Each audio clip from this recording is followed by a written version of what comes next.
Olá, meu nome é Daniela Freixo de Faria e hoje a gente vai falar sobre os colecionáveis. Como que a gente ajuda as crianças a lidarem com esse brinquedo, esse tipo de brinquedo que chegou para ficar.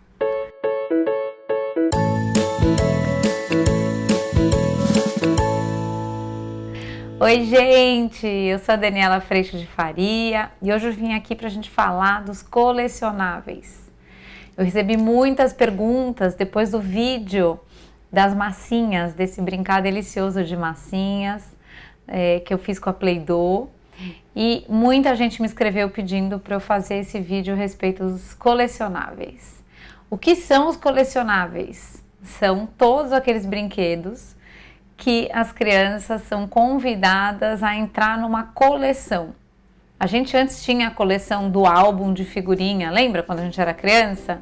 Que a gente ia completando aquele álbum, mas a gente tinha uma meta para ser atingida. Quando você acabava o álbum, acabou, você completou, você chegou ao fim. Yes, você tinha uma meta muito boa para atingir. E era uma sensação muito boa quando a gente atingia essa meta. Mas nos colecionáveis atuais é quase que uma missão impossível. Estamos falando daquelas coleções de miniaturas, das coleções que a gente abre e de repente vem uma surpresa. São muitos tipos de coleções, das coleções que vêm em saquinhos, das coleções piquititicas, das coleções de pelúcias. A gente vai entrando num modo de colecionar alguma coisa. E aí eu te pergunto, você que é um adulto hoje, se lembra de alguma coleção? Escreve aqui embaixo para mim o que é que você gostava de colecionar. E hoje, você coleciona alguma coisa? Eu tenho uma coleção. Antes de gravar esse vídeo, eu fiquei pensando o que é que hoje eu coleciono. E eu adoro bonés. Bonés. Toda vez que eu vou para algum lugar novo, eu volto com um boné desse lugar. Bem tiete mesmo do lugar. E esses bonés são os bonés que depois eu uso na praia, eu uso para fazer exercício, mas essa foi uma forma de eu guardar onde eu estive, né? E eu sempre me lembro onde eu comprei o boné, como foi que eu comprei, como eu me apaixonei por ele e assim por diante.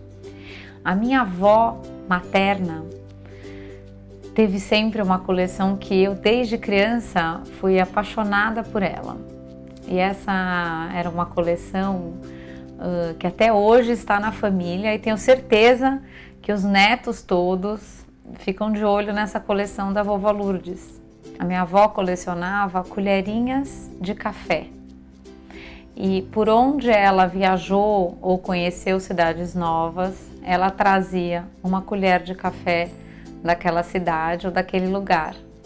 Então hoje, depois de muitos anos da minha avó falecida, alguns anos atrás, minha mãe fez um quadro de todas as colherinhas colocadas, de todos os países, de uma vida inteira de cidades e países, Brasil, fora do Brasil, de viagens da minha avó, e colocou num quadro com um acrílico segurando as colherinhas de café. E é quase como que dá para sentir a minha avó naquela coleção, porque eu lembro de criança, de quando a minha avó voltava de algum lugar, não precisava ser lugar longe não, podia ser Pirapora, podia ser Campos do Jordão, podia ser qualquer lugar, mesmo aqui no Brasil, e ela vinha mostrar a colherinha que ela tinha trazido daquela cidade e contar onde é que ela tinha adquirido aquela colherinha. Mas este tipo de coleção, ele está acontecendo um pouco diferente hoje em dia. Porque o que está acontecendo hoje é que talvez, diferente da nossa época, ou diferente da colherinha da minha avó, ou diferente talvez dos bonés hoje da minha vida, a coleção, a forma como a coleção está sendo ofertada para as crianças ainda está absolutamente ligada ao momento do desejo.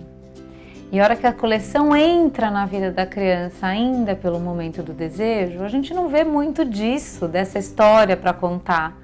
Seja da colherinha, seja do boné, ou seja uma história que você tem para contar aí, de uma coleção que você acompanhou alguém fazendo ou que você pôde viver na sua vida. Acabei de me lembrar de outra coleção contando para vocês. O meu avô, marido da minha avó, ele tinha uma coleção de apontadores, mas não eram apontadores de lugares, eram apontadores diferentes. E até hoje a minha mãe tem muitos desses apontadores guardados. Então eram apontadores e eu amava brincar nesses apontadores. Porque eram apontadores que um era um calhambeque, o outro era uma caixinha de música, o outro era uma máquina de escrever, e era um mar de apontadores que na verdade eram miniaturas de coisas que apontavam lápis. E eu ficava ali viajando naquela coleção.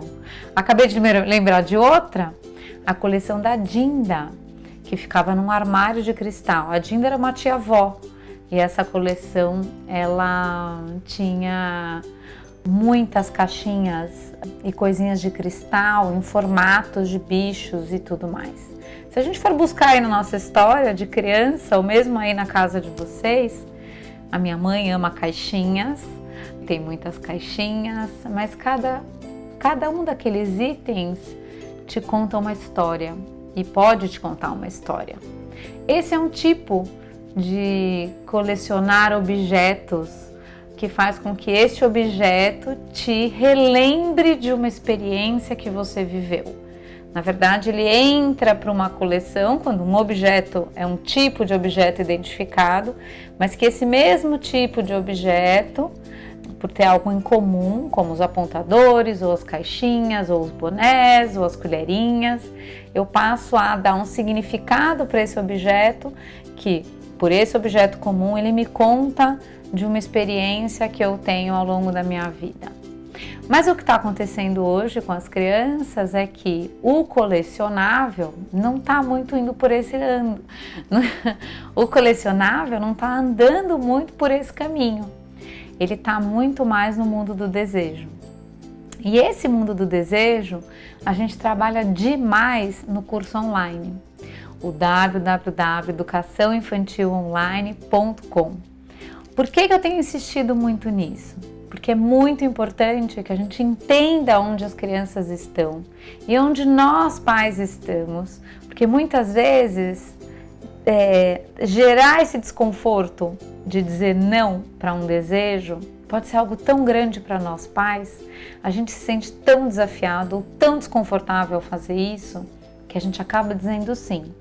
E na hora em que a gente diz sim, no fim das contas, a gente fragiliza tanto as crianças, porque a gente não constrói com elas um caminho interno, sim, de espera, resistência, resiliência, dedicação, um caminho de construção de conquistas possa acontecer. O que está acontecendo quando a criança fica no mundo do desejo e o colecionável entra nesse mundo? É que eu acabei de ganhar esse saquinho e eu tô colecionando o que tá aqui dentro. Eu abro, eu me encanto pela sensação da surpresa. Às vezes a surpresa é muito boa, porque eu não tenho aquilo que eu acabei de abrir o saquinho. Às vezes a surpresa é muito ruim, porque veio repetida. E aí que eu quero outro saquinho, porque eu tô vivendo uma frustração imediata e muito grande. Na hora em que a gente pode perceber que neste mundo do desejo imediato e de satisfação imediata, o que está acontecendo com os colecionáveis, por exemplo, é a busca por somente essa satisfação imediata, não existe nenhum tipo de elo através do objeto, não existe nenhum tipo de história contada através do objeto, não existe nenhum tipo de experiência que está se vivendo através do objeto, de eu dar significado para uma experiência vivida através de um objeto de coleção, por exemplo. O que a gente está vendo nos colecionáveis de hoje é apenas um quero mais, quero mais, quero mais, quero mais. E eu tive a oportunidade de conversar com uma criança que vive essa experiência e foi a coisa mais linda, porque essa criança nitidamente percebe a diferença entre abrir aquele saquinho e, ok, mais um. É quase como um glum, engolir, mais um. Agora, isso aqui já entrou naquele monte de coisa que eu já tenho, sem significado, muitas vezes, a maioria das vezes, e agora eu quero outro. E ao mesmo tempo, essa criança, ela simplesmente percebe claramente a diferença de uma experiência como essa, da experiência de andar de bicicleta, da experiência de andar de patins, da experiência de passar um dia na praia, da experiência de brincadeiras como brincar de elástico, brincar de pega-pega, da experiência de brincar de queimada, de esconde-esconde, de um gato-mia dentro de casa, da experiência de montar cabana, da experiência de se esconder dentro de casa, da experiência de brincar. Esse desejo que é realizado imediatamente é absolutamente percebido pela criança como algo que eu degluto, me realizo instantaneamente, logo eu estou esvaziado de novo e logo eu preciso de novo. Ao passo que essa criança percebe que na experiência do brincar, essa satisfação, essa realização do encontro, essa sensação do vento do rosto, essa sensação de leveza, de plenitude por viver a experiência, que pode até não me trazer algo material como retorno, eu percebo todo o retorno nessa plenitude e nesse aprendizado do encontrar o outro através do brincar e através do encontro mesmo, do encontro em si. As crianças, quando eu pergunto, ou quando eu perguntei para essa criança, tá bom, mas o que é que você prefere? Foi a coisa mais linda, porque ele falava, ai tia Dani, para mim o negócio é difícil, porque não dá pra gente ir de bicicleta, ou ir de patinete, ou ir até lá na loja comprar isso que eu tô colecionando, porque aí eu tenho essa experiência, mas eu mantenho realizado esse desejo. Não dá para abrir mão de nenhuma das duas, é isso que ele está me dizendo, porque essa sensação, ela é uma sensação que eu gosto, mas ela é uma sensação que ela pede atenção. E no curso online, a gente aprofunda demais este lugar do mundo do desejo, que todos nós nascemos nele e que administramos nossos desejos todos os dias. Mas que dependendo desse lugar, ou de que lugar nós entendemos que é a postura, ou entendemos que é o para quê ou o porquê de sermos pais e mães, às vezes a gente pode manter os nossos filhos mais aqui, plenamente satisfeitos, instantaneamente, ou a gente pode conduzir nossos filhos para perceberem esse encontro com a vida e esse encontro com essas experiências. Esse convite, muitas vezes, somos nós que fazemos, mas o desejo ele está lá pleno para ser atendido. Então é nesse trabalho conosco, enquanto pais e mães, que a gente vai ter esse conhecimento e esse emocional, principalmente, fortalecido para que a gente possa, sim, flutuar entre esses dois mundos com muito mais tranquilidade do que achar que não, eu não posso entrar em contato com esse mundo do desejo, é só não, é só sobre dizer não, eu não digo um sim para o meu filho e a gente vive uma guerra na minha casa. Não, também não precisa ser assim. Ou eu preciso, na verdade, satisfazer tudo o que ele quer, porque isso me dá sossego. E esse filho, sabe o que acontece? Ele não chora. Porque quando ele chora, eu já, o que você quer logo? Me deixa sossegada. Porque eu fragilizo muito essa criança ao agir dessa forma. Porque, sim, a partir já do momento onde ele entra na escola, esse mundo diz para ele, não funciona assim. O outro não está ali para atender às suas necessidades desta forma. O outro está ali para te encontrar. Então, nesta oportunidade de primeiro olharmos as nossas crianças internas, para daí podermos encontrar nossos filhos com mais, sim, tranquilidade, a gente pode lidar com um assunto como esse, que às vezes vem de avalanche em cima da gente, com mais tranquilidade também. E para os profissionais que se sentem muitas vezes perdidos com toda esse questionamento e com toda essa necessidade tão maravilhosa de viver essa caminhada junto com esses pais, o curso online também é para vocês, para que a gente possa trocar esse lugar tão maravilhoso de caminhar junto com essas famílias. Então, nessa experiência do colecionável, a gente pode sim buscar dar significado, buscar colocar para essa criança qual que é o propósito disso e buscar nesse colecionável atrelar isso a alguma experiência. Quando a gente faz isso, a gente está dentro de algo que pode ser somente e para somente satisfazer um desejo, a gente pode, junto disso, inserir um propósito, inserir uma experiência, inserir um esperar, um conquistar, um experienciar. E aí a coleção, que a princípio não era uma coleção, era só um quero mais, quero mais, quero mais, pode se tornar uma história para ser contada. Como eu contei hoje aqui das colherinhas da minha avó, como eu contei dos meus bonés, como eu contei das caixinhas da minha mãe, como eu contei dos apontadores do meu avô, como eu contei dos cristais e das caixinhas da minha tia-avó.